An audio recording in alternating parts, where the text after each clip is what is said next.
Students, so far we talked about elements of hydrograph and also tried to understand how the basin characteristics control shape and peak of a hydrograph.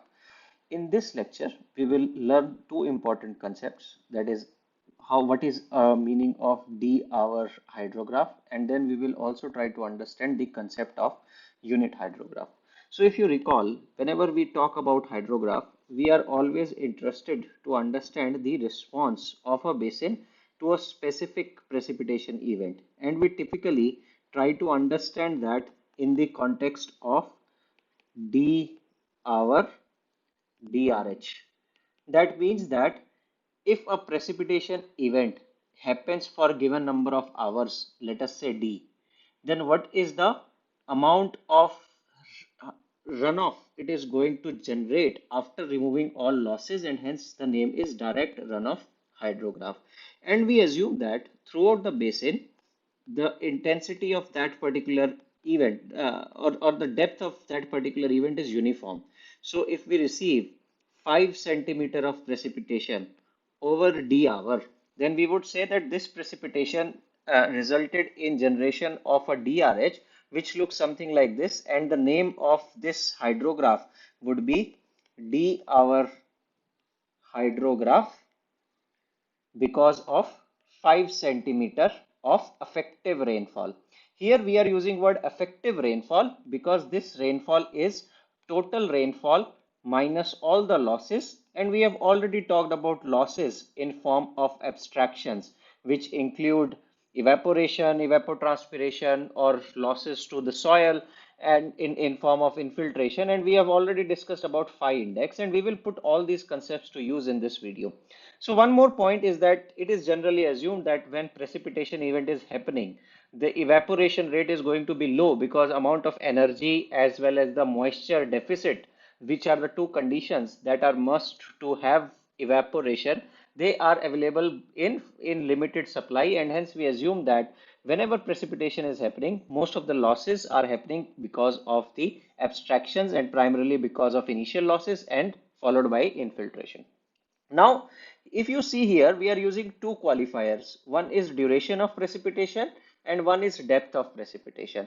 So why not we always try to measure everything in terms of unit centimeter of precipitation, and as a result of which the hydrograph that we will get should be called as unit hydrograph. So we are going to discuss this concept of unit hydrograph, which by default would mean that for a d hour duration of precipitation which happened for which resulted in depth of cumulative depth of 1 centimeter of effective rainfall, whatever is the resultant hydrograph that we get is known as d hour unit hydrograph, DHUH. This DHUH also helps us derive the resultant hydrographs for even simple storms as well as complex storms of any depth and any duration. So if you know the DHRH for a DHUH for a given watershed, you can convert that by applying some mathematical principles, assumptions to a simple to a resultant hydrograph of any storm, and that is another interesting exercise that we will do as part of this particular module. Now, there are two assumptions that would help us generate the hydrographs for any depth and duration of storm. Is that first assumption is the principle of linear superposition would hold true. That means we would assume that our hydrographs, they are linear in nature. What does that mean? So let us try to understand this with help of a function. If we have a function of in x which is written as 3x, we can easily write fx1 equal to 3x1. We can write f of x2 as 3x2. We can write f of x1 plus f of x2 equal to 3 of x1 plus 3 of x2, which in turn is equal to 3x1 plus 3x2. So we can say that in a linear system, you clearly see that this is a linear equation. We can always write resultants as f of x1 plus f of x2, and this is a typical signature of linear system. Now this linearity would give us luxury to add, multiply, divide the given hydrograph with any constant, and that would help us generate the complex hydrographs for any depth and any duration. Another assumption that we are going to, and before I go to the next assumption, let us also look into an example of a nonlinear system. So if you look an example of fx equal to e to the power x, we say that f of x1 is equal to ex1, f of x2 becomes ex2, which implies f of x1 plus f of x2, it is not equal to f of x1 plus x2, and this is a typical example of a nonlinear system. Of course, we are saying that this is an assumption because you looked into the behaviors of hydrographs, and it happens that from peak till recession curve, that behavior is typically characterized by a non-linearity in Q. So we say that this is a strong assumption of linearity holds whenever we are dealing with unit hydrographs. Second assumption that we deal with is the time invariance. So what this time invariance means? It means that the antecedent moisture conditions or the condition of watershed just before the storm and after the storm does not change the characteristics of unit hydrograph. What does that mean? For example, we draw a unit hydrograph for d duration of effective rainfall of 1 centimeter depth. So we get this hydrograph like this. Now, immediately if this storm stops and another storm sets in, we would still say that although there would be some lag, but the characteristics, that means the distance from base to peak and then from peak to base, it is not going to change irrespective of how many storms have occurred concurrently. That means that if you know one d duration unit hydrograph at 10 a.m. and if somebody asks you, can you tell us that how that hydrograph would look at 12 noon? You would say that under the assumption of time invariance, this behavior is not going to change and it would be a same hydrograph just lagged by the number of hours of gap between the events under consideration. Again, this is a strong assumption because here we are saying is that previous conditions or the moisture conditions that were already there does not have any accountancy in generation of hydrographs, which is not true because we have talked about the variable depths, and as that is that whenever we talk about runoff generation processes, different parts of watershed contribute towards runoff generation at different times, and that is clearly violated when we talk about this assumption of time invariance. Now, with these two assumptions, let us try to put these to use and see that how we can generate the hydrographs of any duration and any depth. So first of all, let us consider the simplest case that if we know a direct runoff hydrograph because of effective rainfall of depth 3.5 centimeter happening over period of 6 hours, then we can simply obtain the unit hydrograph of 6-hour duration by dividing ordinates of this hydrograph or the DRH for the storm of depth 3.5 centimeter by 3.5, because by definition we want to understand what would be the response of watershed to a depth of precipitation of 1 centimeter. And as I said, under this assumption of linearity, we can divide by constants and hence we can get the resultant hydrographs like with lower peak, and we will say that this is 6-hour unit hydrograph, and as we specify unit, that automatically means we have accounted for the total depth of precipitation. So another important thing that students typically do mistake is that when we talk about unit hydrograph, we are saying 1 centimeter over d hour, which implies that intensity of precipitation is going to be 1 by d centimeter per hour. So if somebody says that you have unit hydrograph of 8 hours versus unit hydrograph of 6 hours, so the difference would be, in first case intensity is going to be 1 by 8 centimeter per hour, and in second case intensity is going to be 1 by 6 centimeter per hour. So never confuse the unit in unit hydrograph with the intensities. It is always related to the total depth. Now similarly, if we are given a unit hydrograph and of 6 hour duration storm. So this duration is always of storm.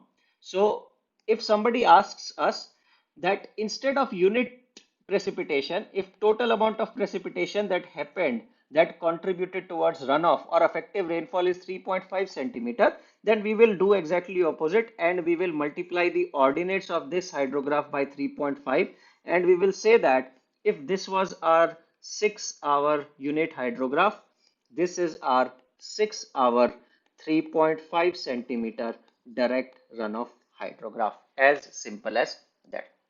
So now let us try to put this to a use and try to generate the ordinates of a real hydrograph resulting from a complex storm. So we will solve one example.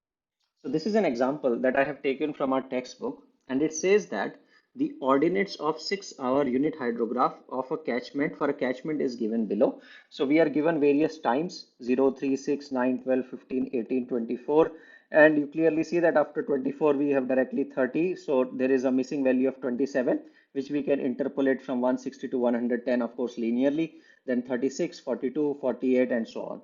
Also, so the point is that we make sure that this time intervals are constants, or the difference between consecutive time interval is same. And of course, the ordinates are given in meter cube per second. And it is asked that using this ordinates of 6 hour unit hydrograph, we have to derive the flood hydrograph in the catchment due to the following storm. Here we are given the mass curve information, that is from start, what is the total amount of precipitation that has fallen into a given catchment.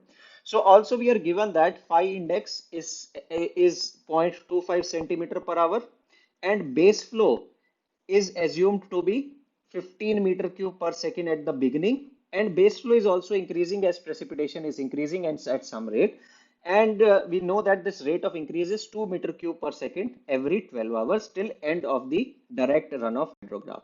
So here you see that there are so many complications involved. First of all, we are just given unit hydrograph, we are given lot of information about precipitation and catchment, but we are given total rainfall. You know that whenever we have to work with unit hydrographs or direct runoff hydrographs, we have to deal with effective rainfall. From total rainfall to effective rainfall, we can go here if we remove the phi index, and hence we should be able to work with the effective rainfall.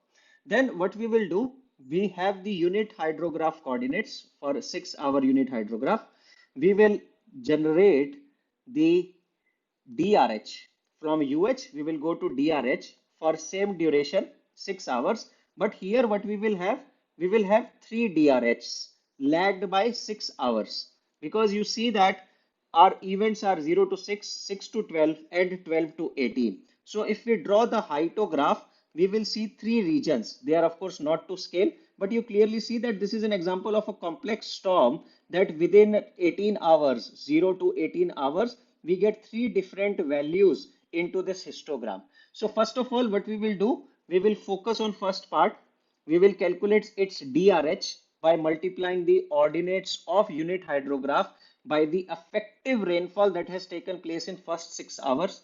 Then we will do the same exercise for the second precipitation event, lag it by 6 hours, and then we will do it for the third event and again lag it by the 12 hours from beginning, and then we will add them to obtain the resultant direct runoff hydrograph from these 3 events. Now this is again a DRH. We have been asked in the question to calculate the resultant hydrograph. We, in previous video we learned that resultant hydrograph consists of two components. One because of direct runoff, which is DRH plus base flow. And we know that base flow is 15 meter cube per second with some linear increment, and hence it should not be a problem. So with this underlying understanding of method, let us see that how we should proceed. So first of all, our step one in these kind of problems is to get the amount of incremental precipitation that has taken place in various intervals. So I will make a table here, and this table would be dedicated to precipitation. I will have all the information of precipitation listed here, and this will help us make our DRH from unit hydrographs. So in first column, I am going to have time, and here in second column, I am going to have depth, cumulative, or not cumulative, depth incremental. That is what is the change that has happened in that particular time interval. My third column is going to be losses, and finally I will talk about effective rainfall. So our first time is 0 to 6, second is 6 to 12, and third is 12 to 18. We know that in first 6 hours, 3.5 centimeter of precipitation happened. In first 12 hours, 11 centimeter of precipitation happened, out of which 3.5 centimeter happened in first 6 hours. So we can simply write this as 7.5 centimeter. And finally, in 12 to 18, we will write 16.5 minus 11, and that would be equal to 5.5 centimeter. Now this is the total rainfall that has happened. Now we have to subtract the losses, and we know that phi index is one of the measures to account for the losses because of infiltration by using a linear measure. So we say that this is 0.25 into 6 because phi index is always given as the rate multiplied by hours, give us 1.5 centimeter. So in first 6 hours, effective rainfall comes out to be 2 centimeter. In second hour, we again get the same second 6 hours, we again get the same loss of 1.5 centimeter and also 1.5 centimeter. So this comes out to be 6 centimeter, and finally third one comes out to be 4 centimeter. Now what we will do is that we have the ER, we have the coordinates of UH. We will now derive DRH. In first case, we will multiply the ordinates of UH by 2. In second case, we will multiply it by 6. In third case, we will multiply by 4. And what we will do, we will lag the, so this corresponds to this one. The 6 would correspond to maybe higher peak and lagged by 6 hours. And fourth one would correspond to the third hydrograph. Fourth, and this would be, the UH would be multiplied by 4. This is UH multiplied by 6. This is UH multiplied by 2, and of course I have not drawn it to scale because this of course would be the highest peak in comparison to that, and when we add up we will get the direct runoff hydrograph for a complex storm, and then later on we will add the base flow. So let us tabulate the computation, that what should be the columns of our hydrograph calculations into this. I mean, I just showed graphically that what would be our end product, but let us try to see that how our table will look like. So what we will have t equal to 0, 3, 6, 9, 12, 15, 18, 21, 24, 27, 30, 36, or maybe 33, and then we will have 36, 39, 42, and so on. So we will write values. For 0, the ordinate was 0, 25, 50, 85. At 12 we had 125. At 15 we had 160. At 18, 185. At 21 value was missing. So, but we will write it for 24 as 160. At 27 again value is missing, but at 30 we have 110, and we can always fill in these values by interpolation. So interpolation you have already done in one of the assignments, is that you can see that for 1 unit change, if total difference, what is the total difference and how far you are from 18 and 21, and you can always find this missing value, and you can clearly see that this value would be somewhere around 150 corresponding to the 21st hour. Now, what we will do is that 2 centimeter DRH would be simply obtained by multiplying the columns here by 2. So we will multiply this by 2 and we will get our answers as 50.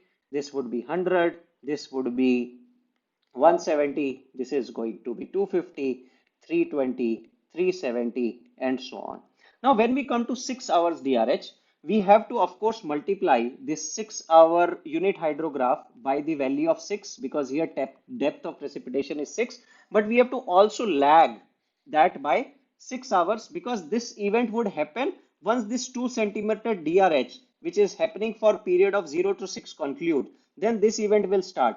And finally, the last event would happen from 18th to 24th hour. So what we will do, we will multiply this value by 6, but we will write it against the column corresponding to 9 because this would be 0 here. So this would go here. 25, sorry, so corresponding to 0, we'll write at the end of 6th hour. This will go here. So we will have 25 times 6. This will go 50 times 6. This will go 85 times 6 and so on. Similarly, when we go to 4-hour centimeter, our entry at first 18th should be 0. That means this column, which I am now drawing by arrow in red, it should go here. From 25, we should have the next entry, which should be 25 times 4. Then we should have 50 multiplied by 4 and so on. So we will keep on doing this calculation and all other values are going to be 0 because always recall the graphical thing is that we will have first DRH, second DRH and third DRH and then we have to add them.